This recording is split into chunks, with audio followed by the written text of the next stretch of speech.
நாம் தமிழர் கட்சி ஆட்சியை கைப்பற்றினால் 50,000 சிறப்பு படை அமைத்து கச்சத்தீவை அதிரடியாக மீட்போம் என அக்கட்சியின் ஒருங்கிணைப்பாளர் சீமான் தெரிவித்துள்ளார்.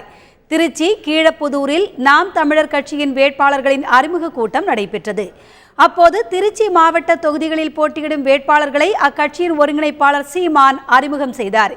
தொடர்ந்து சிறப்புரையாற்றிய அவர், வரும் சட்டமன்ற தேர்தலில் நாம் தமிழர் கட்சி ஆட்சியை கைப்பற்றினால் ஒரே நாள் இரவில் 50,000 சிறப்பு படையை குவித்து கச்சத்தீவை அதிரடியாக மீட்போம் என்று தெரிவித்தார்.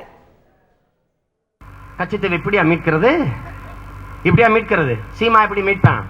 எப்படி மீட்பேன்? 50,000 பெட்டாலியன் ஸ்பெஷல் போர்ஸ் கிரியேட் பண்ணுவேன், உருவாக்குவேன், சிறப்பு படையை ஆயுதங்களோட கொண்டு குவிப்பேன், ஒரே ராத்திரியில இறக்குவேன், சுத்தி நின்னுக்குவேன், இந்திய தேசிய கொடி ஏத்துவேன், பக்கத்துல தமிழ் தேசிய கொடியும் ஏத்துவேன். இங்க 2,80,000 ராணுவ வீரர்களை என் தாய் நிலம் தமிழகத்துல குவிச்சு வச்சிருக்கான். திருப்படா இங்க வாடாம களைச்சு விட்டு அடிச்சிருந்துருவேன்.